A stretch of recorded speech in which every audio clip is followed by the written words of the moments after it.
PS limits లో Rachakonda CP Sudheer Babu గారి ఆదేశాల మేరకు డీసీపీ మల్కాజ్గిరి మేడం ఆధ్వర్యంలో జవహర్ నగర్ పిఎస్ పరిధిలోని వికలాంగుల కాలనీ డబుల్ బెడ్రూమ్స్ లో గార్డెన్ సర్చ్ ప్రోగ్రాం నిర్వహించడం జరిగింది. ఇటీ ప్రోగ్రామ్ లో వికలాంగుల కాలనీలో 24 బ్లాక్ లో సుమారుగా 200 ఇండ్లు తనిఖీ చేయడం జరిగింది.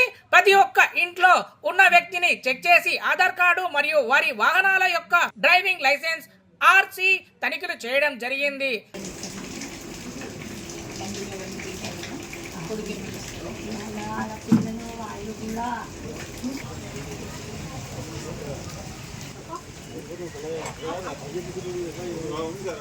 అదేవిధంగా ఇటువంటి అనుమతి పత్రాలు లేని 20 ద్విచక్ర వాహనాలను సీజ్ చేయడం జరిగింది. అదేవిధంగా కాలనీలో లిక్కర్ అమ్ముతున్న 17 మద్యం బాటిళ్లు స్వాధీనం చేసిన జరిగింది. ఇట్టి కార్యక్రమంలో సుమారు 130 మంది పోలీసులు బృందం 12 టీంలుగా విడిపోయి వికలాంగుల కాలనీలో 24 బ్లాక్లను పూర్తిగా చెక్ చేయడం జరిగింది. ఆపరేషన్ డీసీపీ మల్కాజ్గిరి మేడం ఆధ్వర్యంలో నిర్వహించడం జరిగింది. పరిధిలో ఉన్నటువంటి జవహర్ నగర్ పోలీస్ స్టేషన్ లిమిట్స్లో ఈ వికలాంగుల కాలనీలో ఉన్నటువంటి ఈ వికలాంగుల కాలనీ బిల్డింగ్స్లో అంతా కూడా కోఆర్డినేట్ సర్చ్ ఆపరేషన్ చేయడం జరిగింది. సో ఇది మన గౌరవనీయులు సిపి గారు ఆదేశాల అనుసారం మనం ఈ కోఆర్డినేట్ సర్చ్ టేకప్ చేయడం జరిగింది. సో ఇది ఎప్పుడు కూడా మనం రెగ్యులర్గా చేసుకునేటువంటి కార్యక్రమం.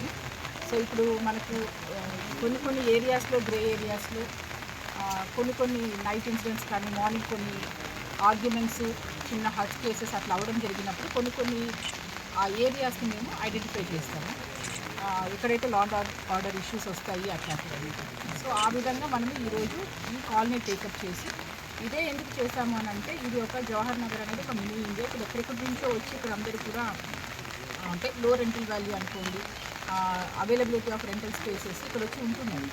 సో ఓనర్స్ ఎక్కడో ఉంటున్నారు, ఫోన్ల మీద అయిపోతున్నాయి, రెంటల్కి ఇచ్చేస్తున్నారు. కొందరైతే అసలు ఓనర్స్ కూడా తెలియకుండా ఉంటున్నారు.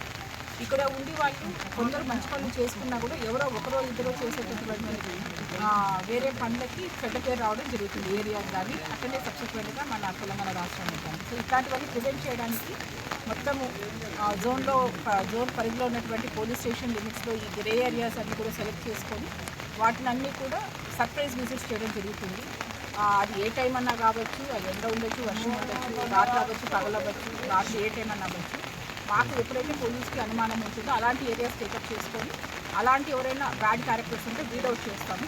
ఆ విధంగానే వాళ్ళు యూజ్ చేసేటటువంటి వెహికల్స్, తర్వాత వాళ్ళ ఇంట్లో ఉండేటటువంటి పరిస్థితులు, తర్వాత వాళ్ళ మనుషులు వాళ్ళందరినీ కూడా చెక్ చేయడం జరుగుతుంది. ఏ కాస్త అనుమానం ఉన్నా కూడా వాళ్ళందరినీ వెరిఫై చేసి వాళ్ళని తగినట్టు ఒక యాక్షన్ తీసుకోవడం జరుగుతుంది. సో ఇవాళ దాదాపు 130 మంది స్టాఫ్ తోటి ప్లస్ 2 ప్లేటూన్స్ తో ఈ corner search operation with 16 officers take up చేయడం జరిగింది. సో ఈ 2 hours ఆఫ్ సర్చ్లో మనకు దాదాపు ఒక 15 వెహికల్స్ నంబర్లెస్, దానికి ఒక ఓనర్షిప్ కానీ దానికి ఒక నంబర్ కానీ ఏమీ లేని ఒక 17 సీజ్ అయినాయి. ఆ విధంగానే ఈ లిక్కర్ బాటిల్స్ కూడా ఒక 2 హౌసెస్లో దొరికాయి. ఇవన్నీ కూడా వెరిఫై చేసి వాటి మీద యాక్షన్ తీసుకోవడం జరుగుతుంది. సో ఇలాంటి ఆపరేషన్స్ పోలీస్ పరంగా మేము తీసుకుంటాము. పబ్లిక్ ఎవరైనా మా ఏరియాలో ఇలా ఉంది అని చెప్పి మనకి ఏమైనా ఇన్ఫర్మేషన్ ఇవ్వగలిగితే ఆ ఏరియాస్లో కూడా మీకు విజిట్స్ కానీ అది వెరిఫై చేయడం అనేది జరుగుతుంది.